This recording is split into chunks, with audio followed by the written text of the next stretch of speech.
నువ్వు మట్టి ముద్దవైతే భూమి మీద పడితే అంటుకుపోతావు, బంతివైతే పైకి లేవాలి. ఒకసారి దోషం జరిగింది, దానికి ఆత్మహత్య చేసుకోవడం ఏమిటి? ధైర్యంతో జీవితాన్ని, భగవంతుడు ఇచ్చిన దాన్ని సద్వినియోగం చేసుకోవాలి, కష్టానికి ఓర్చాలి, ముందుకెళ్ళాలి. ఏ మహాత్ముడి జీవితం కష్టపడకుండా గట్టెక్కింది నాకు చెప్పండి? ఎవరెవరి జీవితాలన్నీ కూడా తెల్లవారి లేస్తే మనం చదువుతున్నామో వాళ్ళందరూ ఓర్పు పట్టిన వాళ్లే.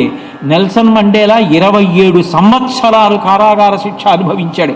18 ఏళ్ళు రాబిన్ ఐలాండ్లో ఇలా పైకెత్తి చూస్తే కళ్ళు బైర్లు కమ్మి దృష్టి పోతుంది, అటువంటి చోట బండలు పగలగొట్టాడు.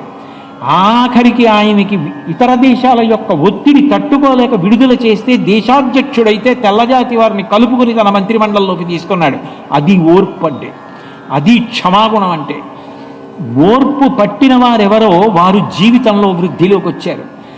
ఎవరు ఇతరులు చేసిన దోషాన్ని క్షమించగలరో, ఉరిపిడిని తట్టుకోగలరో వాడు జీవితంలో వృద్ధిలోకి వచ్చాడు. ఎక్కడో మహానుభావుడు జమైకాకి చెందినటువంటి వీరుడు వాయువుతో పోటీ చేస్తాడనేవారు. 9 సంవత్సరములు ఏకగ్రీవంగా ప్రపంచ ఛాంపియన్. ఇక ఆఖరిసారి, ఈసారితో అయిపోతుంది, ఇదే ఆఖరిసారి నేను పాల్గొనడం అని చెప్పి యుసేన్ బోల్ట్ అని ఆయన పరుగు పందెంలో అంత గొప్ప క్రీడాకారుడు ఆ రోజున పరిగెత్తడానికి వచ్చాడు. మొత్తం కొన్ని లక్షల మంది లేచి నిలబడున్నారు, ఆయనే ముందున్నాడు. ఈ ఆఖరిసారి స్వచ్ఛందంగా క్రీడారంగం నుంచి తప్పుకునే ముందు ఈయనే గెలుస్తాడని. విచిత్రమైన విషయం ఏంటంటే 3 క్షణాలు ఆయన శరీరం సహకరించలేదు. ఆయనతో పాటు పరిగెడుతున్న వాళ్ళు ఆశ్చర్యపోయారు. ఆ పరిగెడుతున్న వాళ్ళు ఆశ్చర్యపోతూ వెనకనున్నటువంటి వ్యక్తి 3 క్షణాలు ఆయన్ని దాటి ముందుకెళ్ళిపోయాడు.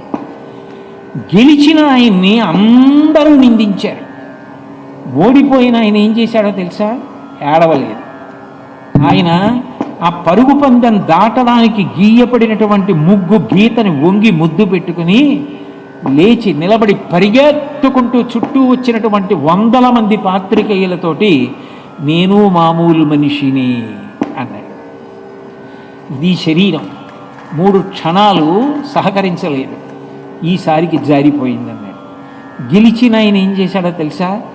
ఇంతటి మహావీరుడి మీద క్రీడలో పరిగెడుతున్నాను కాబట్టి గెలవక తప్పక గెలిచాను, కానీ ఆయన మీద గెలవడం నా గొప్ప కాదని మోకాళ్ళ మీద వంగి ఎదురుగుండా నిలబడి ఉన్నటువంటి ఆ బోల్ట్ పాదాల మీద తలపెట్టి నమస్కారం చేశాడు. అది గొప్ప అంటే, అది జీవితంలో రాటు తేలడం అంటే, అది వ్యక్తిత్వం అంటే.